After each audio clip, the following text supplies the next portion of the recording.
সময়তে মোৰ মনলৈ এটা প্ৰশ্ন আহিছে, 102খন আসন লাভ কৰাৰ পিছত ভাৰতীয় জনতা পাৰ্টিক অসমৰ মানুহে এটা গুৰু দায়িত্ব দিছে। আগন্তুক সময়ত এতিয়া কোনো আৰু লোকসভাৰ নগাঁৱৰ উপ নিৰ্বাচনৰ বাহিৰে বৰ বিশেষ নিৰ্বাচনো নাই। তেনেকুৱা সময়ত কি কাৰণত হঠাৎ বাৰু ইমান গেলা কথা সোপা একাংশ ৰাজনীতিকে কৈ পৰিৱেশটো বিষাক্ত কৰিব বিচাৰিছে?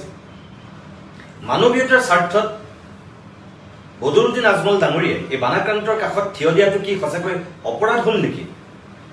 মই এই প্ৰশ্নটো এই কাৰণেই কৰিছো যে পীযুষ হাজৰিকা, জয়ন্ত মল্ল বৰুৱা, বিমল বৰাৰ পিছত ৰাজ্যিক বিজেপিৰ সভাপতি দিলীপ শইকীয়া ডাঙৰীয়েও কিবা এজেণ্ডা বিচাৰি পাইছে। বদৰুদ্দিন আজমল শিৱসাগৰত গৈ সাহায্য বিতৰণ কৰাৰ নেপথ্যত কিবা এটা এজেণ্ডা আছে বুলি দিলীপ শইকীয়া ডাঙৰীয়াই সংবাদ মাধ্যমৰ আগত সদৰি কৰিছে। ৰাজনীতি কৰিলে মানুহৰ মানৱীয় গুণবিলাকৰ সঁচাকৈ অপমৃত্যু ঘটে নেকি? মনুষ্যত্ব নোহোৱা হৈ যায় নেকি? এইখিনি সময়ত আচলতে এনেকুৱা কথা কোৱা উচিত আছিল নে সঁচাকৈ যিসকলে সাহায্য সামগ্ৰী বিতৰণ কৰিছিল, গৈ মানুহৰ কাষত থিয় দিছিল, তেখেতসকলক প্ৰশংসা কৰিব লাগিছিল, তেখেতসকলক ধন্যবাদ জনাব লাগিছিল, তেখেতসকলক কৃতজ্ঞতা জনাব লাগিছিল, নে তেখেতসকলক ভৰ্ৎসনা কৰিব লাগিছিল? কোনটো কৰা উচিত আছিল? সেইকাৰণেই কৈছো, দৃষ্টিভংগীলৈ আচলতে মানুহৰ কিছুমান কাম কাজৰ বহিঃপ্ৰকাশ ঘটে।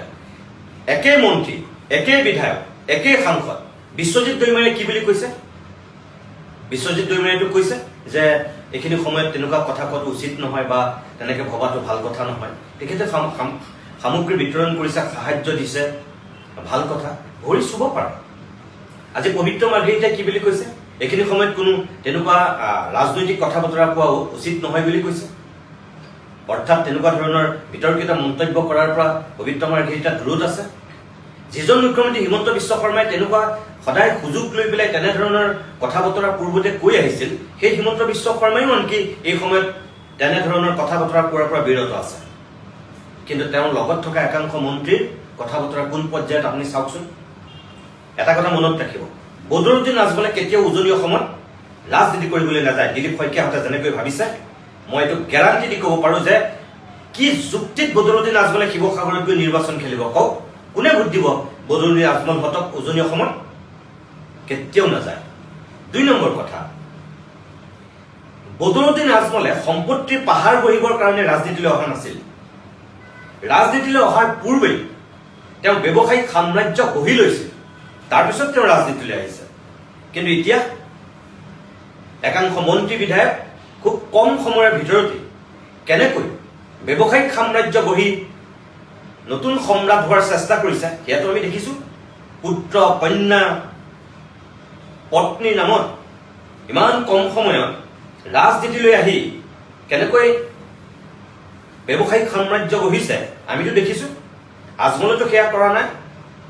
আজমলে যি কৰিছে নিজৰ শক্তি সামৰ্থ্যৰ ভিতৰত থাকি পূৰ্বতেই সেই ব্যৱসায়িক সাম্ৰাজ্য গঢ়ি লৈ ৰাজনীতিলৈ আহি এতিয়া মানুহৰ সেৱা কৰাৰ চিন্তা কৰিছে। গতিকে অনাহকতে কিছুমান কথা আপোনালোকে কৈ পানী ঘোলা নকৰিব, অসমৰ সামাজিক পৰিৱেশটো আৰু অধিক বিষাক্ত নকৰিব। আপোনালোকলৈ এইটো আমাৰ আহ্বান।